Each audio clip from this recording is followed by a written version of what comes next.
Welcome back to the Language Institute's Transformation Lab. Everything in here is so sleek, so shiny. I've got to take a selfie to show my friends. What filter should I use? Oh, this cat one is perfect. There, mission accomplished.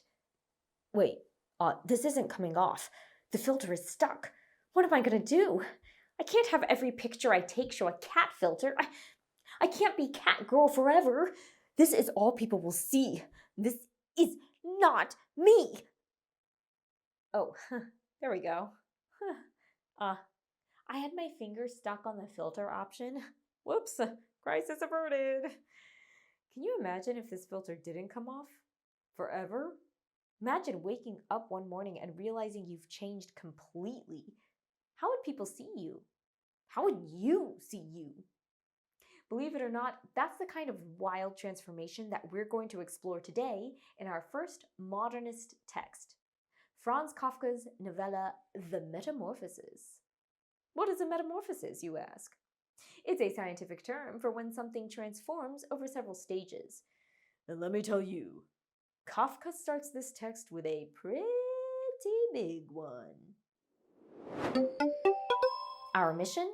Explore these transformations and the tone used to describe them to uncover Kafka's message about identity.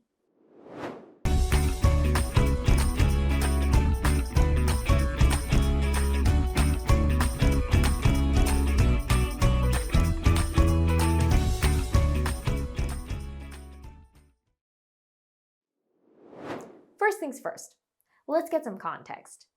Grab your guided notes in the lesson materials and we'll get started. We've already learned that modernist literature developed largely in response to the rapidly changing world at the turn of the 19th century.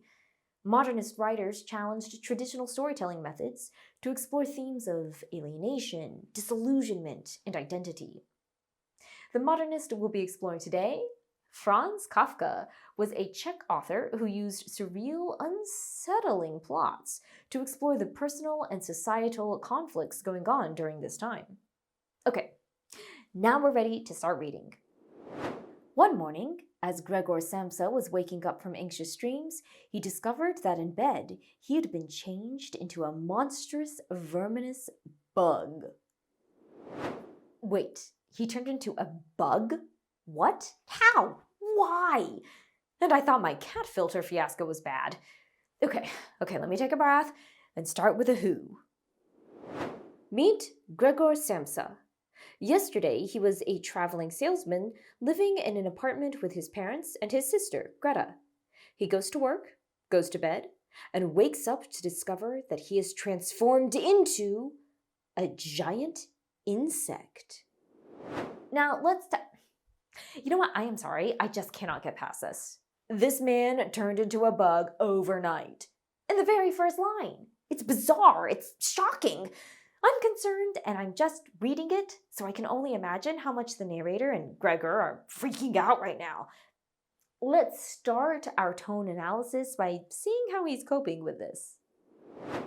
Gregor's glance then turned to the window. In any case, right now I have to get up. My train leaves at 5 o'clock. He looked over at the alarm clock, ticking away by the chest of drawers. Good God, he thought. It was 6:30, and the hands were going quietly on. Could the alarm have failed to ring? Time out. So he wakes up as a giant insect, and his primary concern is being late for work? This guy must really love his job. As we read, pay attention to the tone of the passage to determine Gregor's attitude toward his job. What a demanding job I've chosen. Day in, day out on the road. The stresses of selling are much greater than the work going on at the head office. And in addition to that, I have to cope with the problems of traveling, the worries about train connections, irregular bad food, temporary and constantly changing relationships which never come from the heart. So let me get this straight.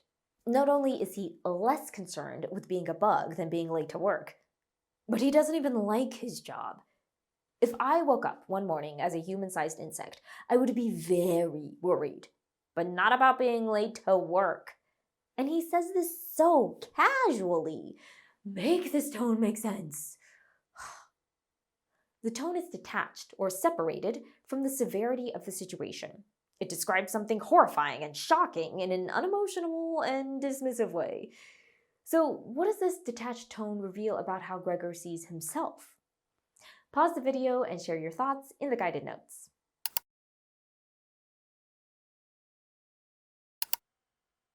Gregor's main source of identity comes from his job. He sees himself mainly as an employee of his company and as a provider for his family. This explains why his first thought isn't, what's happening to me, but how will I do my job? Well, he can't. And when his boss shows up and sees Gregor like this, he fires him on the spot. Now Gregor isn't just a bug, he's an unemployed bug. Let's see how that impacts him and the overall tone. And should his old mother now perhaps work for money, a woman who suffered from asthma?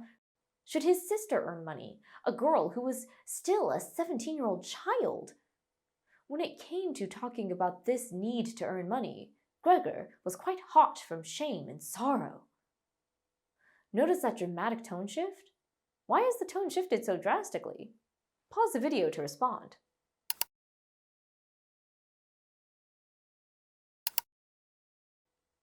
Gregor's pain is evident. His inability to work has left him hurt and hopeless, and that's reflected in his tone. It seems that Gregor sees himself differently. His tone is more emotional and anguished.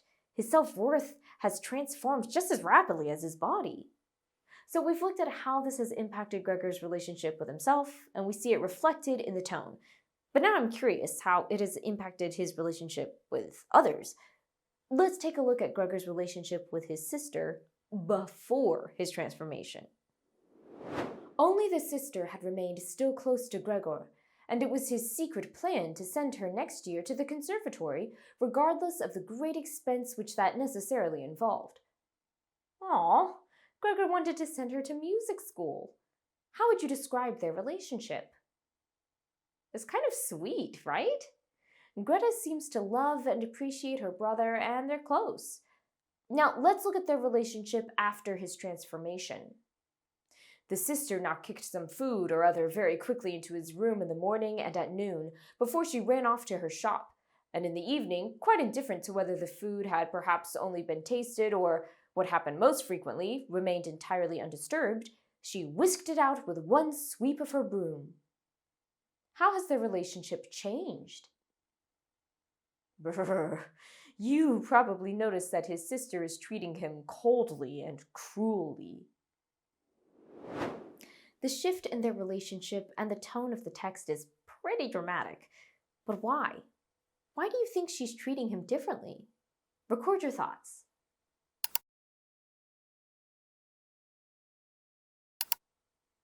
It's because she sees him differently, literally and figuratively. Before, she sees him as a provider who works hard to take care of his family. She's grateful for what he does for the family, and she does her best to show him her appreciation. Afterward, she sees him as a burden who is unable to provide for his family. She's annoyed by his lack of contributions, and she does her best to avoid him as much as possible. Here, Kafka shows how part of our identity is shaped by our relationships with others. How they see us and treat us can influence how we see ourselves, which partly explains why Gregor's tone suddenly shifts around the situation. But let's go a little deeper. We've seen Gregor move from a detached tone to a painful one. To put it all together, think of his relationship with himself and his relationship with others. What does this shift in tone tell us about his changing identity?